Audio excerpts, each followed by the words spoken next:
Only 2 games of Bard. The thing that impressed me about UP in yesterday's game is against LGD, with PYL back in the lineup, it's definitely a much stronger LGD. They were playing crazy stuff, and in game 1, they totally threw UP a curveball with their Bard ultimate around Baron, winning them the game. Even though they had a positioning-based comp where Jiang was playing mid lane Ziggs and they had a lot of control ultimates, the Tempered Fate just threw off a lot of their space control ultimate comp, and Vayne resets coming through, and Vayne just being that menace from him won them a team fight. But UP adjusted against the same comp. They showed great adjustments, specifically getting a lot of AoE CC like the Sejuani, picking the Hecarim in the top, and the hard engage comp did so much better than the space control comp. So that veteran shot calling that we can only assume is coming from a player like Hart has put them in good stead in these best of 2s. And it seems like they're going to be one of those teams that, okay, maybe they won't be up there in the top 4, but getting a 2-0 win against them, especially when we move towards the business end of the season, is never going to be an easy proposition. Yeah, and once again, it is going to be the ban away of the Gnar here from long as we do enter Champion Select, ladies and gentlemen. Urgot's going to be taken away from Sketch as well. We're talking about the fact that he was more than happy to pick that one up. Not going to grab it this game around. And LeBlanc is going to hit the bench as well. Not only to first pick that one, of course, Zhao, who you mentioned before, able to play that champion, sort of maybe a little bit shy to pick it up now that he's faced Dade's Vladimir, but UP now considering their final ban, and Gragas is still up. They haven't touched the jungle pool whatsoever. MLXG, if you don't pick that right now, I'm going to be very disappointed, and I am. He picks the Azir. Cassiopeia is still up, but obviously RNG are highly prioritizing that Azir. But remember, this is Zhao who's Azir, by far his strongest champion. Even when Gamti was struggling, Zhao would be a one-man army on the Azir, specifically drawing bans in games when Azir was right there in the meta, or even when he started to be pushed out of the meta as some rounds of nerfs came through. I think you have to take it just because of his individual strength on the champion. The Azir Sex, just an easy thing for Azir to put off. But as you mentioned, so much power available in the draft, and Amy, this is carry jungler versus carry jungler. MLXG wouldn't necessarily have called him a carry jungler, but such has been his performance in week 2. He's been one of the jungle MVPs of the week, and they're giving Amy a very powerful pick to start off this draft. But every single game RNG played yesterday, it was the Rek'Sai that was banned away. MLXG still has the opportunity to go for one of these sort of high-impact early-game junglers. Alistair was left open here as well, and Whoosh played 2 games in a row of Lucian, looked incredibly comfortable on that champion, and they could even go for a Nunu comp here as well. I mean, you've mentioned just previously the fact that, you know, Huey was playing the Nunu, maybe not had the impact that he wanted to, but the idea was there with the fact that having the Azir, having the Lucian, a lot of synergy for the Blood Boil. It's something exciting to see. Sketch is at least considering his famous jinx that he took through the LSPL. This would finally be a hyper carry choice. They can already see that the mid laner isn't going to be someone who can get on top of Sketch and really threaten him down. But with the Urgot taken away, he has the option of going the selfish choice, but speeding up a Hecarim has been a very consistent win condition for a lot of teams. And with Casson being available, okay, won't have a lot of lane control early. It's still a largely favorable matchup against the Azir. Yep, Sky. No surprises, ladies and gentlemen. It is going to be the Scion locked in, and it looks like Sky's champion pool trouble is not going to be hindered here today, but we were talking about this. We're talking about the fact that Aluka has got 100% Scion bans against him. These Scion mains are still getting work done, and Sky was impossible to kill. We saw that, the fact that he has 0 deaths in the LPL thus far, but that's on Fizz and Scion now, and his Scion just was ridiculous. I think it's being too reductive calling Sky in particular Scion main. It's definitely been Aluka's main champion. So yeah. That's what I'm talking about. Is why the fact you're that banning he's the him Scion away, man. but Sky is getting to that stage, and even after all the Scion nerfs, his kit is all about tankiness, excellent CC, and then just hyper scales in terms of health. Doesn't even need a Cinderhulk to be an unkillable monster in the late game. UP actually only had support to pick with the last pick and go for Nami, so clearly valuing a bit of disengage to go along with what is a lot of threats on this UP side. Yeah, UP, of course, a lot of displacement as well. The Onslaught of Shadows as well as the explosive cast. Now with the Tidal Wave just to disrupt things even more. It's going to be hard to catch people with that the Aqua Prison, the bubble. But look, we'll see whether he can make it work. And of course, now they've got sort of disengage options aplenty with a Sivir. So we'll see how that one works out, because of course Sivir often used just to try and get in amongst it. Is this comp more about getting someone on their own and picking the team fight apart one by one? Well, the big struggle that UP will have, regardless of how the game turns out, is they have pretty weak lanes. They have the Hecarim versus Sion. Okay, Sion doesn't have a lot of kill pressure on the Hecarim, but has a lot of lane control. Hecarim's just going to be trying to find farm wherever he can, has the smite. Already mentioned the Kassadin versus Xia matchup. Surprisingly strong one for Kassadin when it comes to Kassadin matchups, but will still struggle for any semblance of lane control. And now in the bottom lane, Lucian is a favorable matchup against Sivir. Will the Nami be able to equalize some of the threat? It does have a little bit more sustained potential than the Alistar, although with the Alistar's maxing heal, that actually turns on its head and Alistar becomes a real sustain bot. So just on paper, a lot of losing lanes, so a lot of work for Amy to do. But if Amy can somehow find a way to snowball one of these losing lanes, I really like UP because in the late game, Kassadin, Sivir, Hecarim do so much work. We've seen that trio together before, and it could do a lot of work again. Yeah, well, we'll see if it does as we hop onto the Rift.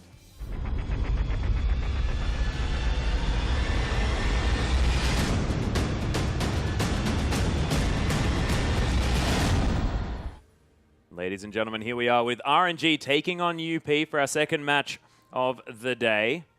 RNG on the blue side this time around, and so far, a bit of a fan out, not exactly the deep vision assessing lane swaps going on this time. Looks like Sivir spending some time on the top side of the map though, so it looks like UP may be considering moving that towards the top side. So let's talk about RNG, because we talked about UP's team comp. RNG's team comp as Sky being silly. Okay.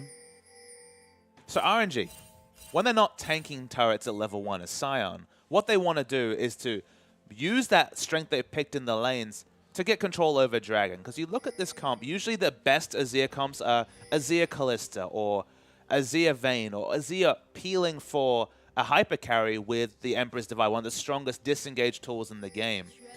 I feel like Sky's made a big mistake here because now that he's taken a lot of free damage, why wouldn't you invade either for vision or just to kill him at his camp? Yeah, I guess he was probably just trying to make this wolf camp take a little bit faster because you die earlier, get that extra damage down. But you can see now 4-man strong UP moving through the jungle. No vision, of course, skipped out of the side. He's going to get a mighty frag.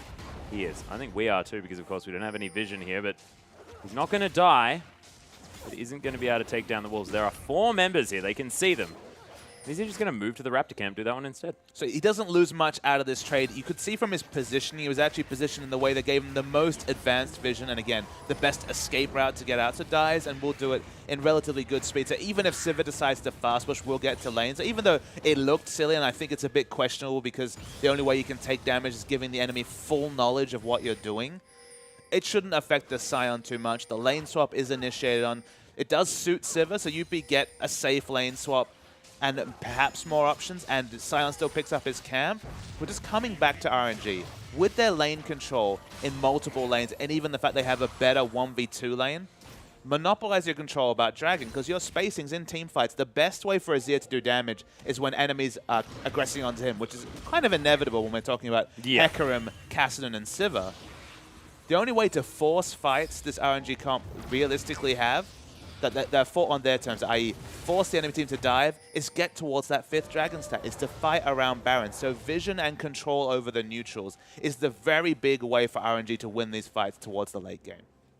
Yeah, and you've got Sky now moving towards the river here. Not sure what he's looking for. Does have the teleport. He's just going to head towards the top lane. Notices that Long is there. Kept his teleport. Did the Hecarim. Just going to head back, possibly to base. Does still have the flask there with a few stacks on it. But Sky doesn't miss out on too much. Makes me smart because this is a very smart move. We just spent all that time explaining, okay, RNG, how do they get the big advantage? Get Dragon control. They counter lane swap. Looks like Lucian and Alistar were really considering what to do. They're still going to go bottom, but they were just trying to get Dragon control back, ensure there was no free Dragons, which is what happens if you're a red side team and you lane swap onto the top side of the map.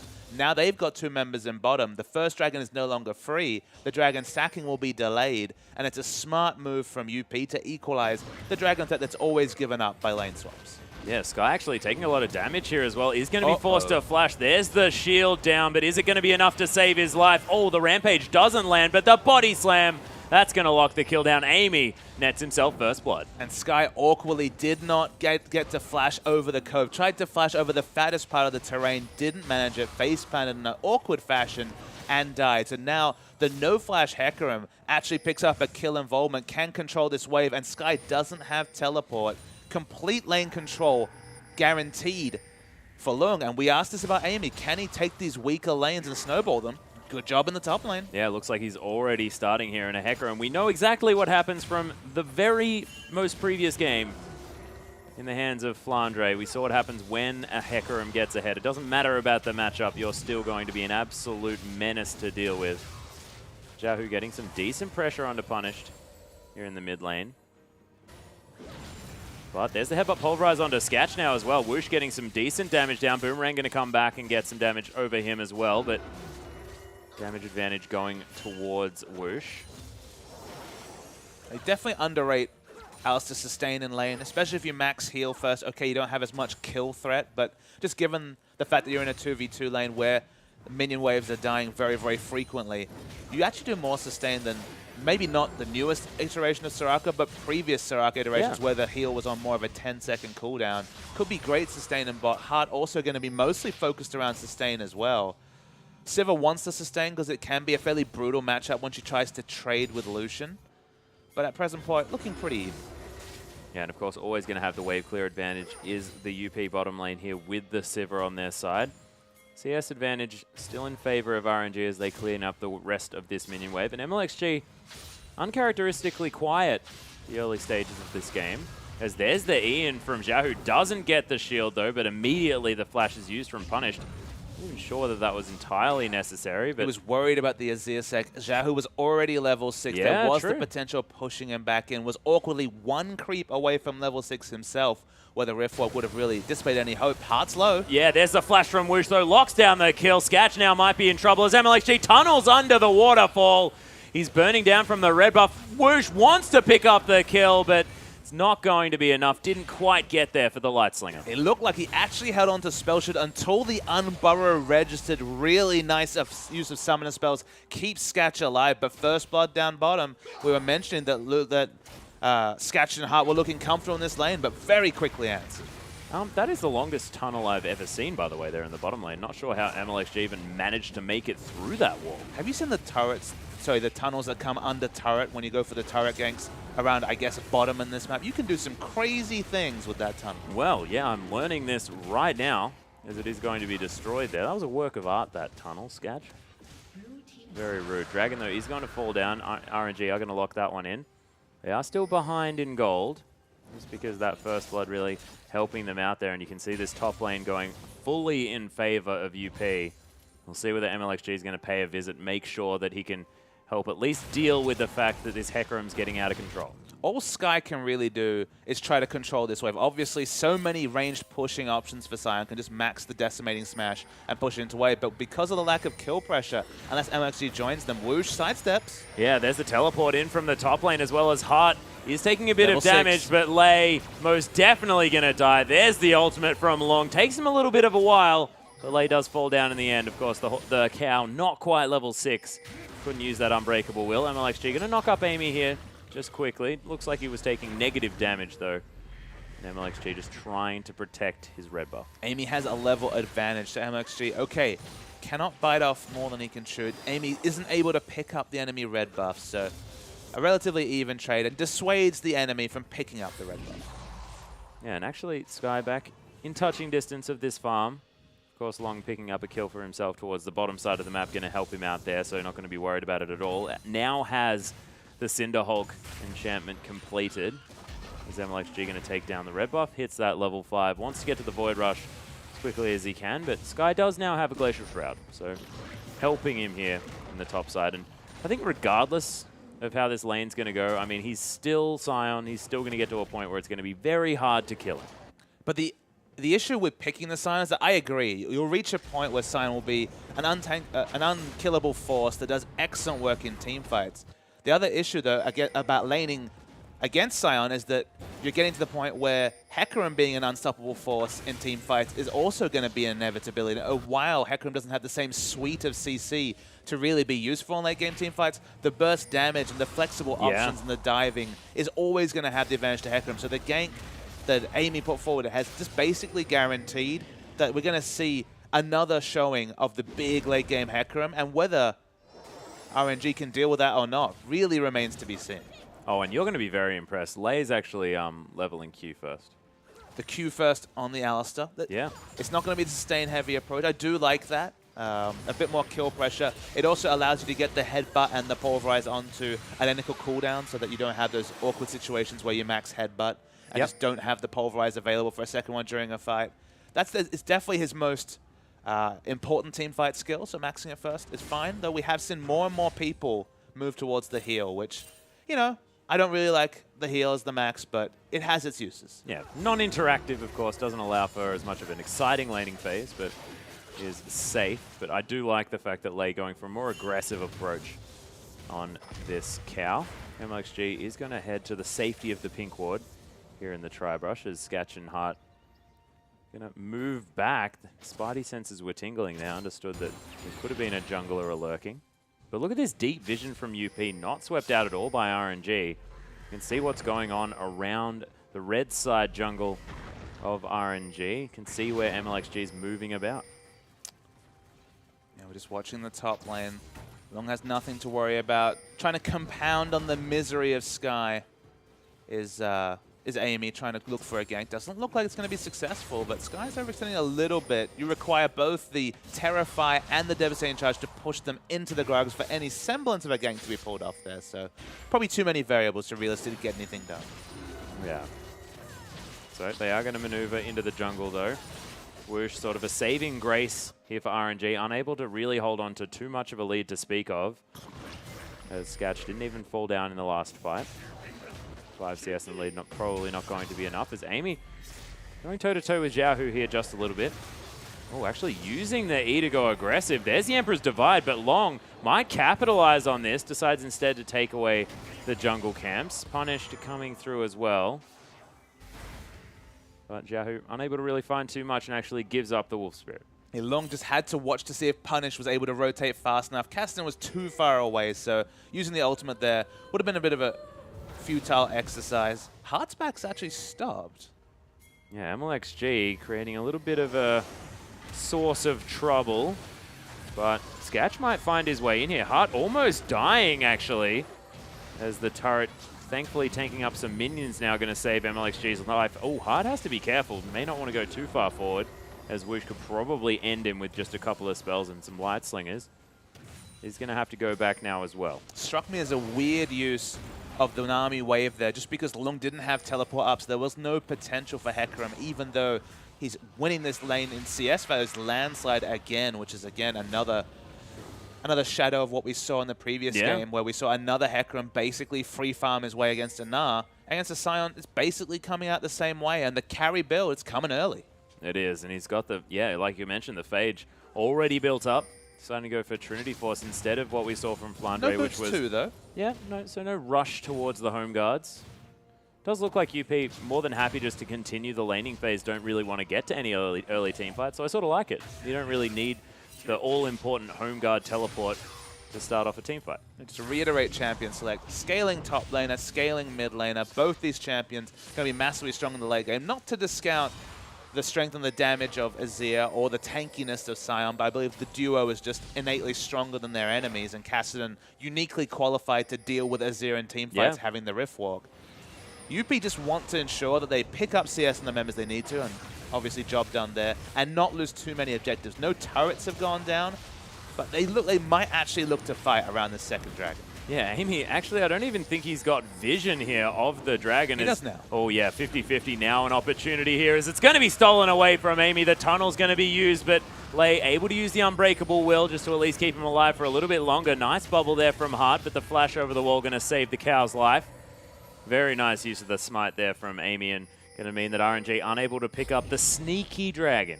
And now, not even that 5th dragon stack around the 30 minutes is looking realistic for RNG. Neutrals are their big point of power. They have the strong farming laners that are able to control their wave and push things out as needed. But after those early games, you can see Sion really not able to do very much in terms of wave control on top, and kill pressure never been his forte. No, he's not going to be able to kill the Hecarim, who's now taking away a proxy Gromp. And then take away the enemy Gromp, which makes it even harder for Sion to hope to duel with the Gromp buff riding. Hecarim's running all over a laner, and if we've learned anything from history, that looks good for UP. It most certainly does. It's very recent history. In fact, my memory can even understand what's going on here. There's the Void Rush from MLXG. Does have the Sightstone now on top of the Warrior Enchant that he's picked up on the Rek'Sai. Of course, one of the only players here in the LPL that still likes to go for that one. Oh, they're going to miss the combo. The culling going to come out anyway from Whoosh. Does at least get himself the spell shield, but not quite there. Headbutt on a minion. Unfortunate stuff.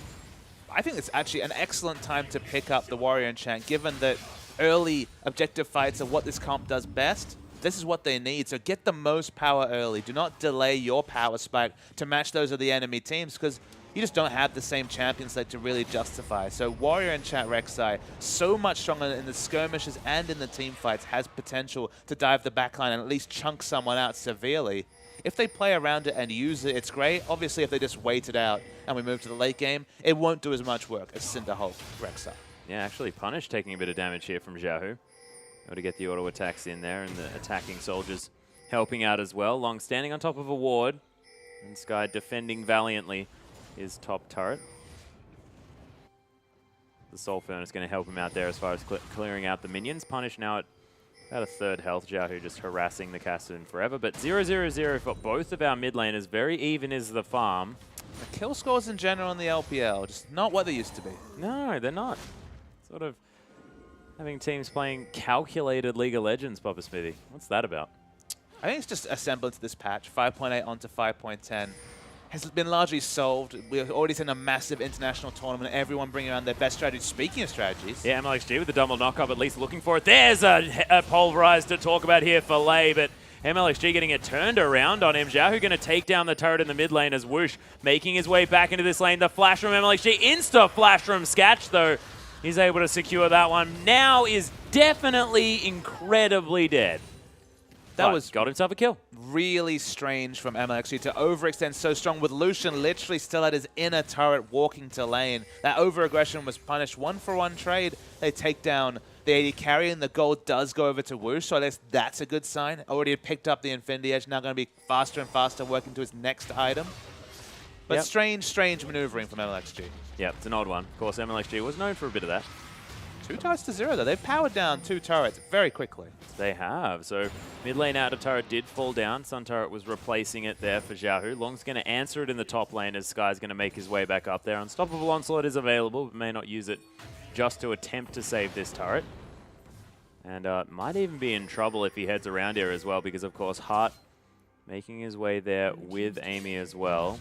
There's a lot of CC in that combo, and the tower is going to fall down. So Sky just going to make his way into the lane, continue to farm this one out. But Hart and Amy trying to get something done. Sky trying to run away. Lei does get the headbutt pulverized there, but Sky forced to use the flash. Decimating Smash finds some damage, but not going to find any more. Yeah, Sky probably had to flash ultimate, and in the end just had to flash, but flash was not optional in that particular situation. Lives, watches his turret fall down, and with the standing gold being on the advantage of RNG, they've actually managed to pick up the second turret, so more standing gold existing for UP, but with the 2 turrets, still being in a gold disadvantage just because of how the laning phase is going for UP. Yeah. So 500 gold in the lead. Of course, it's not too much. The top lane, though, is the big. Yeah. Because remember, 161 to 114, you might be reductive and say, okay, that's almost 50 CS. But remember that some of those CS that Long's picked up is in the bottom. Yeah, MLXG actually going to find the knock-up onto Sketch here as well. Uses the spell shield, but Sky just going to wander away. Gets caught by the Aqua Prison, and this Scion is going to die. It's going to take a little while, but he's going to get there in the end. Actually, there's the Soul Furnace. Hart ends up picking the kill with the Ebb and Flow. This guy going to run at Sketch now as well. Lung did everything he could to pass the kill over to his AD carry, and Hart still is too bloodthirsty. Yep, liked it. Liked it all. Oh, nice flash as the headbutt comes in there from Lei. Maybe he's going to survive the onslaught here, but the tower is not. So the answering turret here in the top lane for Whoosh, but they might be able to pick up an inner in the bottom lane. UP with absolutely no opposition at all down here. Rek'Sai just milling around the mid lane, not contributing anything, below half health. Oh, actually, he's going to be trying to get something here as well, but MLXG going to fall down. The flash out, then the Rift Walk from Punished. He's going to be safe. Meanwhile, the tower does fall down. And Xiaohu splitting his focus just a little bit between these two. There's the attack onto Punished, but not going to find too much. So think about how much UP are picking up. They lost their outer turret, 2 outer turrets almost instantaneous. Now pick up an outer and inner and steal away the red buff. You'd have to think with this deep vision they've picked up, the next dragon in 0 seconds time, literally just spawning now, should be theirs. RNG are going to be in position first, and no teleport available from Lung, so it might be still, despite the tide of the game, a second dragon to RNG. Yeah, RNG trying to rush this one down as quickly as possible. We'll see whether UP can make it in time, but MLXG is able to get there with the smite, and late thinking about waiting for something as Xiaohu makes his way in. Emperor's Divide not available just yet, and the culling just out of range, and Hart is going to survive for now. Amy locks down the blue buff for his team, and RNG make their way out. Hart, sorry, very, very low. So not going to be a true 5v5 unless he can get himself back up to health. But in the end, RNG say, yes, we'll take a dragon and we'll get out. And not ideal to have to put the blue buff onto Gragas, but of course better than the enemy taking it away. And I just want to return quickly to the point about the CS advantage.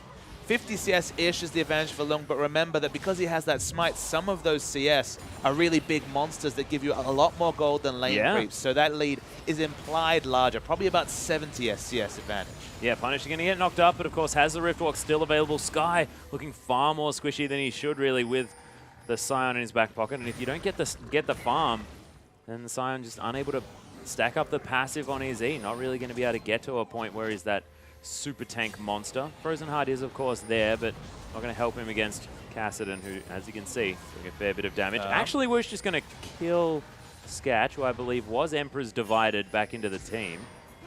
The UP now caught in an interesting position. MLXG looking to find something. There's the ultimate unstoppable onslaught, going to net another kill for the AD carry. RNG trying to snowball off this. They're pinging on the inner turret in the middle lane.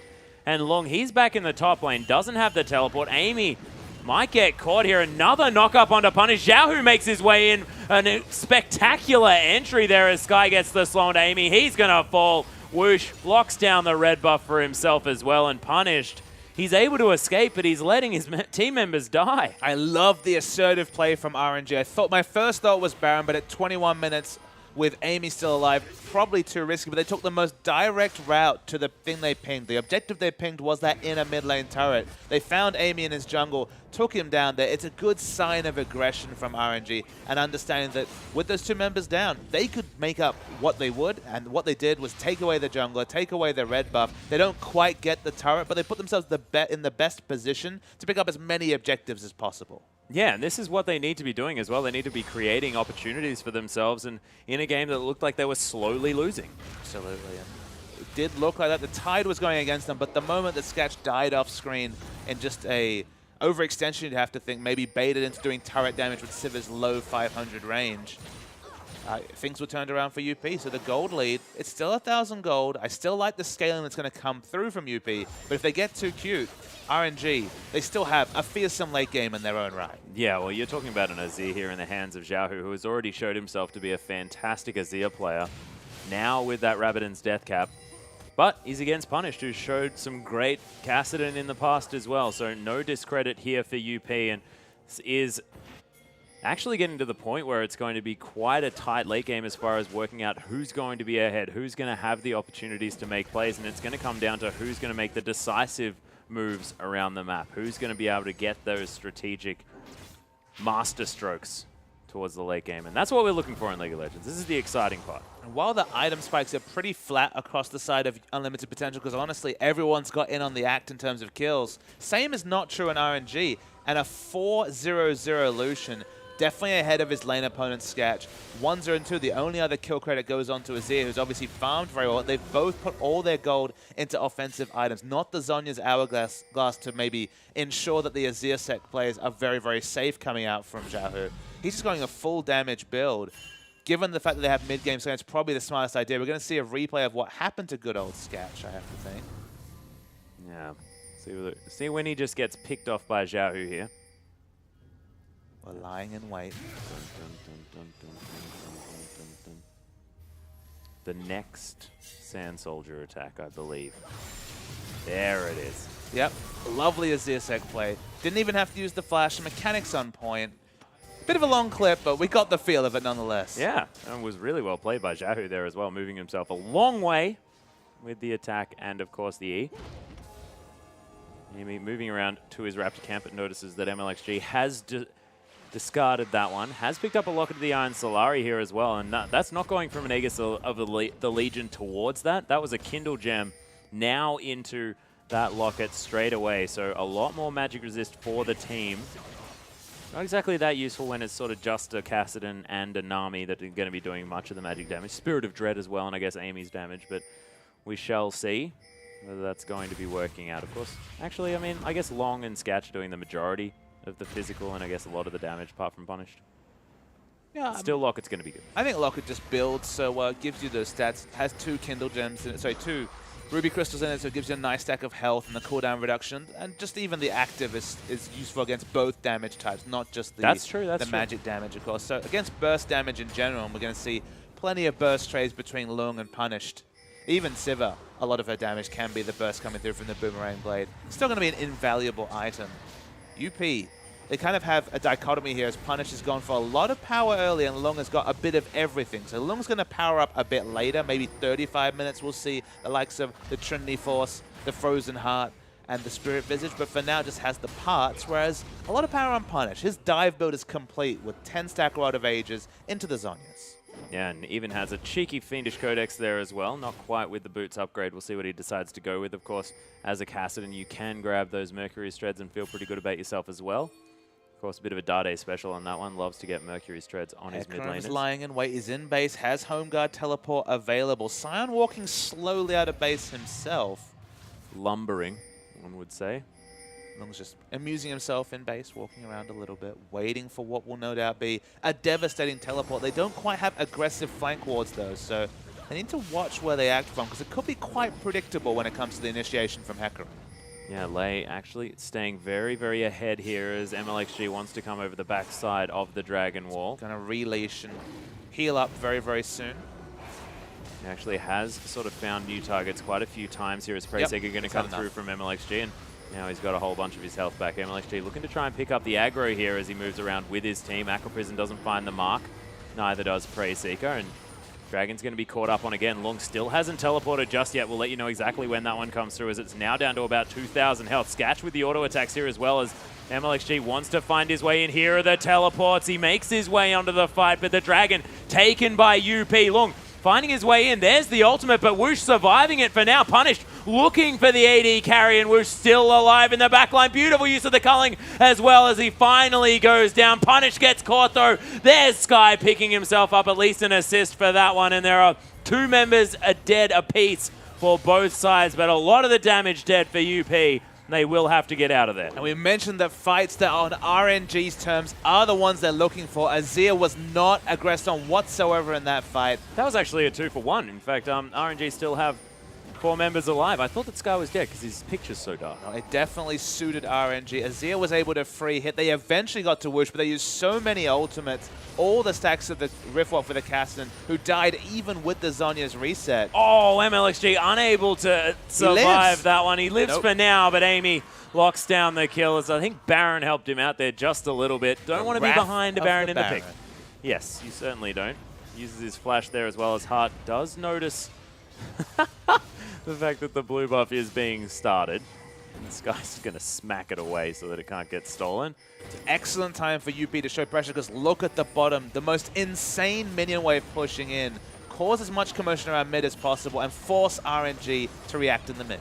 Yeah, and actually Whoosh is going to be heading down to pick up the farm. Doesn't actually really know what he's doing here as he's moving almost every which way. Sky knows that he needs the farm more than anyone else in the entire world, and he's going to head down there. Actually, maybe Cole the last game needed a little bit more, but Sky, especially in this game, definitely needs some of that. Needs to become the super tank in the late game. And we saw in that last team fight, still able to get the job done. He managed to get a fully channeled decimating smash onto Kassadin. Frozen Heart into Banshee Veil. Very, very tanky, man. His W passive, giving him a lot of innate scaling. W passive, okay, of course. And you said E before. I did. The W. I failed. That's I haven't played much Sion myself. He's not the most fun. I mean, some people revel in the fun of nobody else having any fun. Team of players come to mind. Hey, I'm a Yorick player.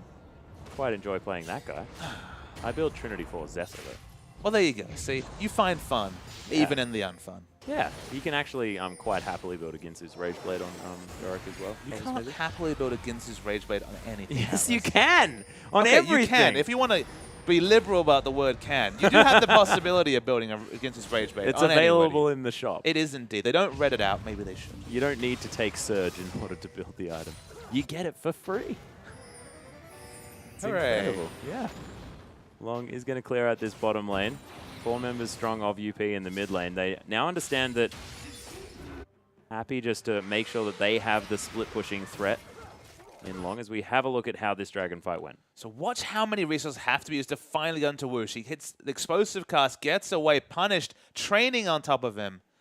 And Whoosh still alive this one. The Cullen doing a lot of damage. Finally will be taken out by a Force Pulse, but both carries die in the pursuit of Whoosh. And 2 for 1 in carries, only a Hecarim with no Trinity Force left to really duel.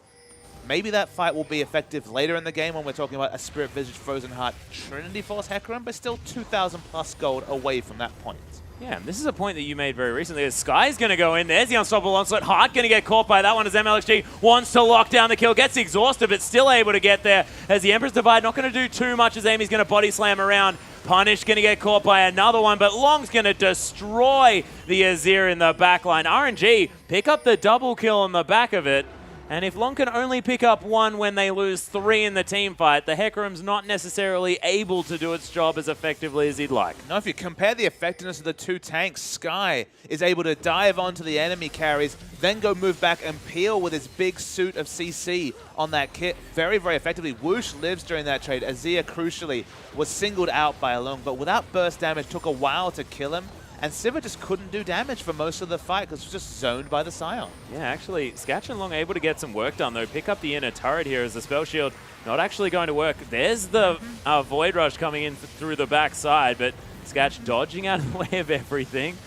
Sky takes a lot of killing. There's the double Pulverize. Whoosh getting the damage down onto Sketch. Nice double bubble there from Heart, but it's now only Long available. Decimating Smash, the Bouncing Horse is a very cool thing to see, but not great if you're a UP fan and RNG able to lock down the kills. Just the reliability of Sion is trumping Hecarim. I like your little song game. During the team fight too, as Sion's just surviving everything. Well, it's just hilarious to see the 1v3 casually walking through. Okay, maybe in the late game when the last Whispers and Phantom Dance of the games are completed, we will see kill pressure onto Sion, but it almost feels like he always outscales your damage, at least until 40 minutes into the game. Yeah, maybe. And then he has a Warmogs and a Thornmail and you just can't get through anything.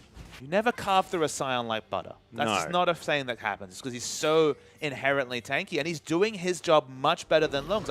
One of the points I made was, okay, Lung is free CSing. We're going to expect great things from him in the late game. It's not quite the late game yet because he doesn't actually have the damage you have to respect. He has the Frozen Heart, he has the Spirit Visage, he has the Cinder Hulk, but he needs to have a dive threat because at the moment, Sion's base damages need to be respected by Sketch, so he's being zoned from fights. Amy and Punish are fighting so far away with the dive that Sketch isn't doing damage in fights, and they're losing out in terms of threats because it's not even a Trinity Force Hecarim. No. I actually like that the most consistent threat to kill a Scion is in fact the Wolf Camp. It's pretty good at level 1. Yeah. It's the only thing that consistently killed Scion. The outer turret looked pretty good too, but he moved away. Yeah. Definitely didn't dodged quite the last get there. bolt. Didn't quite get there. Tower wanting a little bit more range. UP now setting up for the Dragon. All important third Dragon available here. Be massive for Hecarim, obviously, with his movement speed scaling, but the rotations in general, super, super important, so I expect a big contest. Home Guard is available, but is choosing to group with the team. Maybe now he will be able to just body block for this Sivir. They need a fight where Sketch can do damage, because 2 times in a row, Sion has basically made her a non-factor. Yeah, and Exhaust just coming back off cooldown here as well as Amy's going to take a fair bit of damage. Sketch gets caught by the onslaught of the Unstoppable Onslaught, sorry. Sky's going to flash out of the way here. RNG now regrouping as well. Amy taking a fair bit of damage, and the Boomerang over the team doing some work as well, but successful disengage from both sides by the looks of things. As RNG now preparing to try and siege this one down again. Punished, of course, can move into the battlefield very quickly. Xiaohu, fairly similar. Able to use the E to get himself up close, but probably wants to save that for the team fight as Amy's going to start this one off. Xiaohu's got this wave pushing. The top lane actually means that RNG are on the clock just a little bit. MLXG wants to try and get in there for the steal. A lot on his back now. as it's down to 2,500 health. Amy's around here. The horse looking for a flank is going to be able to get one, but the releash of the dragon, we're going to start this dance all over again. Okay, now maybe the home guard play can happen, but for another fight in a row, there's no real aggressive ward where you'd want it around the Raptor camp so you could get a really impressive flank. At the moment, the only ward is behind the dragon pit completely, so you'd have to go all the way around if you're the Hecarim.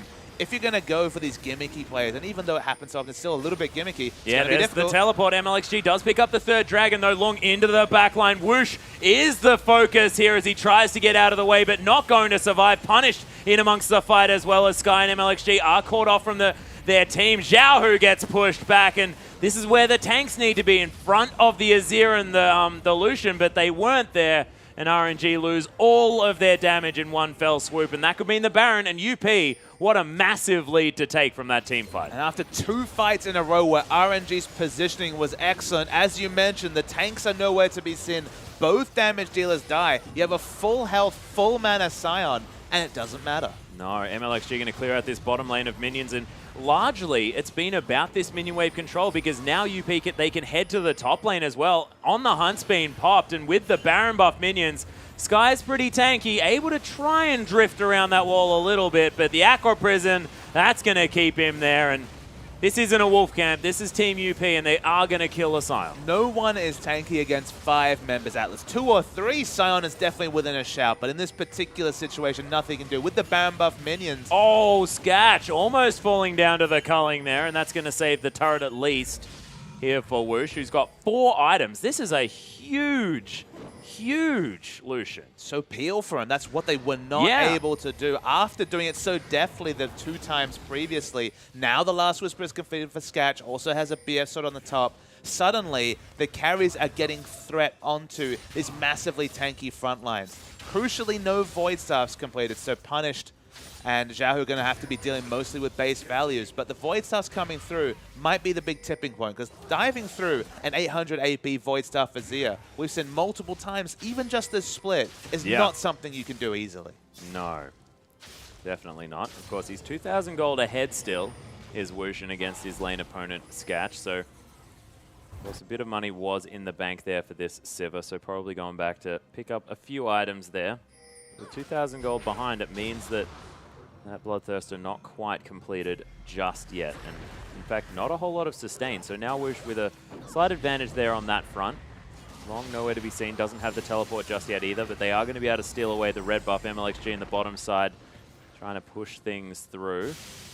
Baron buff duration's just under 50%. They will not break the base with it. They have 2 outer turrets down, but of course one of them was much earlier in the game. We're waiting to see if they can break the base. One of the issues they'll have, they only have 2 ranged auto attackers. One of them is their support in Nami, who's obviously not going to be that adept at taking down turrets. The other one's Sivir, who has short range but excellent turret damage. Can't really dive this comp though, but they're diving in anyway. Yeah, Amy looks to try and grab the explosive cast. Doesn't quite get it done there as Amy's going to fall down. There's the culling. Heart's going to get shredded as well as Skatch trying to find his way out of that one. And that was an engage from UP that just flat out didn't work. It's a big mistake for Amy trying to solo engage because Zhao was free hitting. You need immediate threat onto basically either Zhao or Whoosh, or you will lose a fight. And RNG, even against Baron, are pushing aggressively. Yeah, they're trying to grab whatever they can. They understand that this horse is probably going to be immovable as the turret is going to fall down. There's the tidal wave as Punished, trying to get something done. Skatch offers a boomerang to Whoosh, who just takes it happily with his Bloodthirster shield. Tower falls down in the top lane. Only 1 tower with that Baron buff, though. You generally expect to see a little bit more, especially at this stage of the game, and with the control of all the minion waves that UP did have. So Long doing his job, split pushing that one out, and this horse is getting stronger and stronger. Almost will have the Randu and Zoman as well soon. And, I mean, that's just going to be the icing on the cake, or the nail in the coffin, depending on which analogy you want to go for. They still have to pull off the perfect engage. No Zhonya's being completed by Zhao, who makes him the easiest target to take down. QSS completed from Lucian makes him a little bit more slippery. But Amy and Long need to make Zhao a non-factor in a team fight. That's what Hecarim can do with this massive build that he has. Dive in there with the Onslaught of Shadows, throw on the challenging smite, and actually have kill threat with the Trinity Force, especially because there's no armor whatsoever coming through from the build from Zhao just yet. Zhonya's will change things, but for now, I feel like UP has superior options in a team fight. if they can deal with the Azir. And it's a big if as he starts to stack on AP. Yeah, he's got that amplifying tone. We'll see whether that's going to be the Void Staff or, of course, any other option, whether it is going to be the Zhonya's Hourglass, like you said. Long tried to steal away the jungle camp, but you can't out-jungle a jungler, is what our top laners have learnt. Even with a couple of levels advantage. Yeah, not going to happen. MLXG got this. He's going to back away as well, in full vision of Long. Strangely, they've actually chosen Gragas. Amy's bringing up this minion wave in the top lane.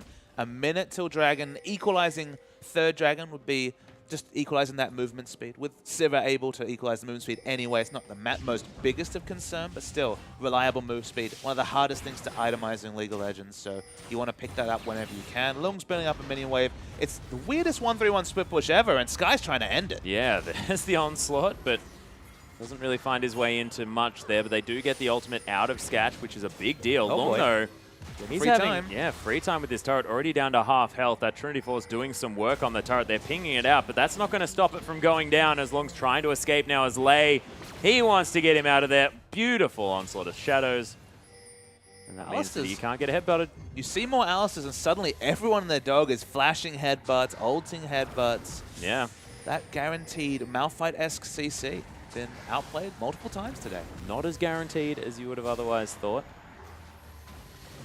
As the Dragon has now respawned, the open base of RNG could possibly be under fire, under threat, as Long has the teleport once again, and he's going for the flank, looking for Whoosh one more time. This Dragon's going to be taken down relatively quickly. They have to make a move relatively soon. Oh, the teleport is there. They are going to lock down the Dragon, but here comes Long. There's a beautiful Emperor's Divide, though. They're saving Whoosh, who's able to cull the backline as well. Punish copping some damage from Whoosh, as well as Amy's trying to at least fight something there. Whoosh! Oh, beautiful QSS as Punish is going to Zhonya's Hourglass, able to get out of there as well as Long is going to take down the Azir. MLXG's dead as well, and Lei super low. Whooshin going for the godlike play. Secures 1 kill onto Skatch, but then does fall down to Punished.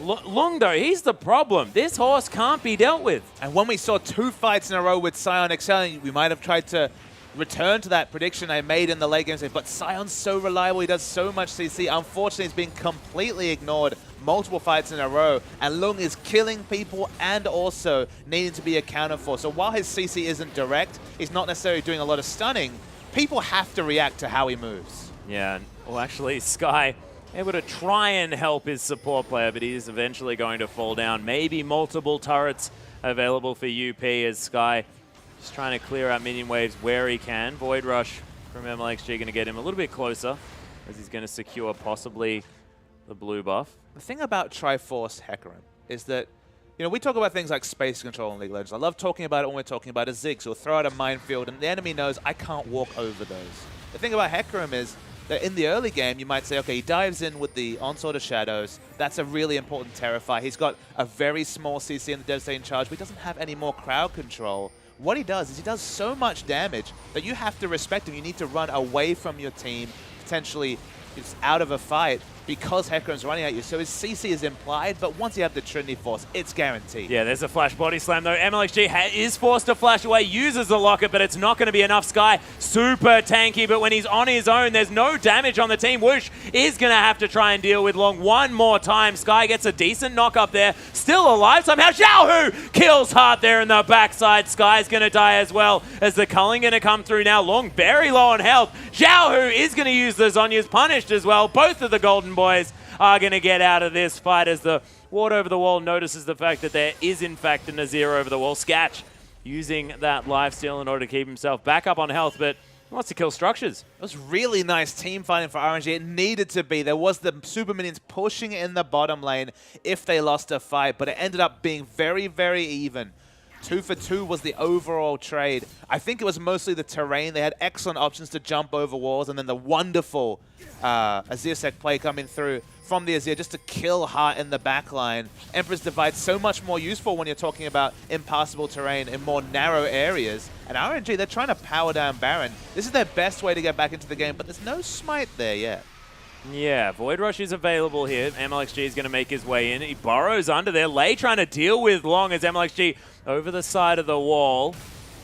Going to hop onto the Chinese stream now as well. The Baron did actually fall down. RNG picked it up as well, and UPS didn't look to be able to get anything for it. They tried to push down the base, of course, the super minions in the bot lane, but RNG finding their way back into this series. 3,000 gold, though, is only the advantage for UP. There is nothing in this game. And even with the minions that you have to answer, so you might say, okay, they probably won't be able to break the bases. What we expect at 44 minutes for a Baron to be granting you. They're 4-2 up in Dragons. They're able to push out their lanes.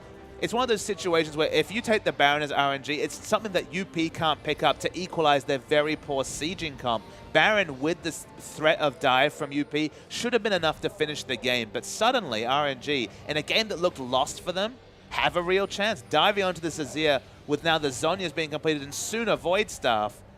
Xiaohu's one item away from being just completely unmanageable in a fight. Yeah, and Punished came down. I think he may have hit Sky with an ability, not sure. 5th Dragon spawns in 1 minute 40. We said at the start of this game, only way for RNG to win a fight is fighting on their terms, i.e. people diving onto multiple Sand Souls being set down by Azir, and Azir having a near full build.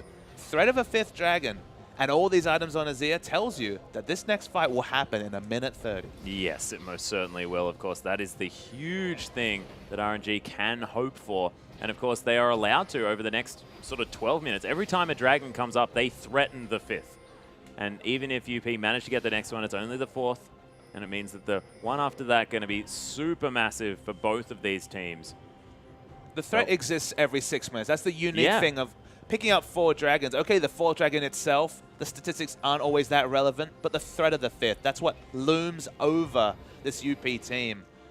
With how the minion waves are, they haven't really been able to get any vision around this Dragon though, so 50 seconds, it's quite a late time to be recalling. Usually you want to be shocked and ready to go at a Dragon 30 seconds before, sorry, a minute before to set up more advanced warding. The defensive wards are okay for RNG, but they just haven't been able to get too many wards around the pit because forcing this with this Baron, this is the time to win a team fight.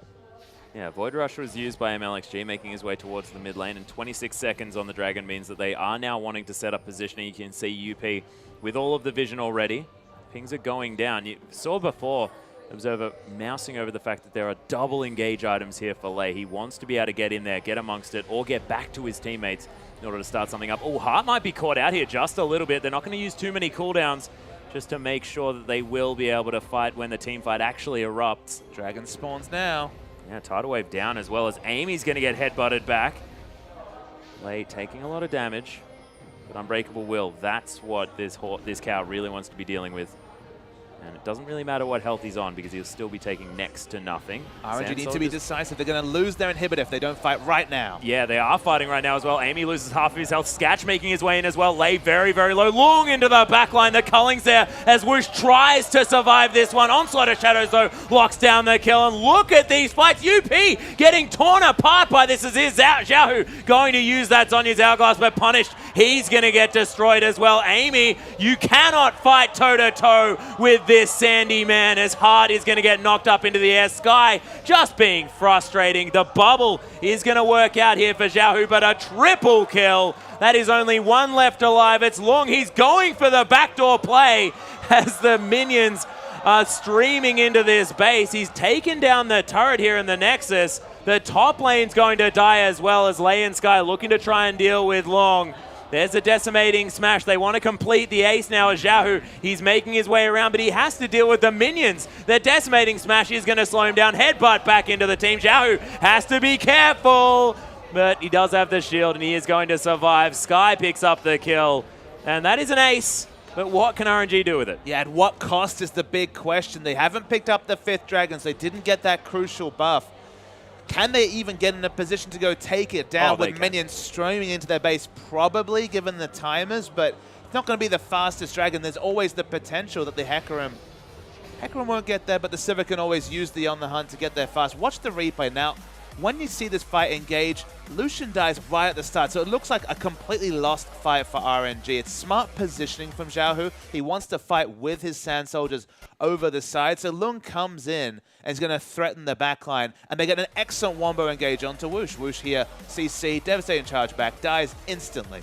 this is already dead. So you think, okay, there's no threats left. But Xiaohu lives, has the Zhonyas that he'll use soon. But he lives, the bouncy castle coming through from the Emperor's Defy. But those Sansos are ripping through the enemy team. This is completely a team fight fought on the terms of Azir, even able to pick up hard at the end with just a single auto. It takes a while because the bubble annoys Azir, but each of those autos doing so much damage. Full build coming through, but the question is, in all of that time, lost their bottom inhibitor, now lost their top turret, lost their last Nexus turret, and it's time to go for the all-in. Yeah, UP, they were thinking about just making their way around this one. The inhibitor is going to be respawning very, very soon. That is a big cow. Yeah, the 5th Dragon did come through in amongst all of that replay action that was going on there, ladies and gentlemen. RNG picked that one up. That is the fattest cow ever. You're exactly right. Even in terms of items, like although he still only has a Glacial Shard and a Kindle Gem to rat out his items. Damn. He is huge. Yep. And that skin as well just really makes him look even more menacing. If only there were enemy skill shots they could absolve, because to be honest, there's not really that many coming through from UP. No. They're just, it's a horse. The horse is almost a skill shot himself. Not going to be able to block much with that. Xiaohu, the flaming pigeon, heading towards the mid lane. MLXG making his way up here as well as Long split pushing once more in the bottom lane. RNG know that they have to be able to deal with him, and can they get anything done? No, I don't think they can. They can't do what they're doing, because remember, at best, they're going to overextend for a fight that doesn't really help their win condition. They want the enemy team to be engaging on them to get the most out of Azir and Lucian. When they're kind of overextended and exposed with multiple things working against them, i.e. the minions in this case, the super minions in the bottom wave, the split push pressure of Lung, who's split pushing noticeably without teleport, just going for a split push to give another dimension to UP's play. RNG don't have a lot of good decisions. They kind of have to stay anchored in their base, wait for everything to spawn, start sweeping out wards, because there's always the backline threat and the backdoor threat coming through from the Trinity Force Hecarim. So many things to consider. It means things like Baron basically free to UP unless they make a cataclysmic mistake. Yeah, and the teleport advantage is in favor of RNG, so Sky can stay in the bottom lane. Only for another 45 seconds, though. Yes. So maybe they have a moment here, but UP, they're going to start off the Baron. MLXG going to use the Void Rush to get towards it. The rest of the members are coming around. Is MLXG going to flash forward? Oh, doesn't get the knock-up. Thinking about just starting back up on that Baron, as Sky's taking no damage from Long. Surely that inhibitor did fall down yet again. Xiaohu and Woosh with so much consistent damage. They're tearing this Baron apart. It's most definitely going to die very soon. No steal to come through as Lei is going to pop the Talisman of Ascension. Punish now maybe caught out just a little bit, but the rest of the team of RNG just moving back towards their base. Might have to play damage control until they have every inhibitor available. They have Baron and 5th Dragon. The 5th Dragon buff is going to wear off soon, but that was actually a big mistake from UP. Why would you start Baron when he didn't have the teleport from Lung? Then they had to just watch as the Baron instantly died to the Azir and Lucian damage. They could have just gone for the control play, swept around, feigned aggression, but not really committed to anything, and then just waited out the 40 seconds for the teleport to come back from Lung. But they end up just giving away a free Baron. Next, 5th Dragon stack will come through. All these neutrals really helping RNG, because that's a 2 damage comp. Remember, the 2 threats are only Azir and Lucian. You say only. That's the whole point. It's kind of a misnomer, right? Because Azir is monstrously strong, has those Sandstorms working for him, and honestly, providing the damage threat that the rest of the kits in his team can't provide.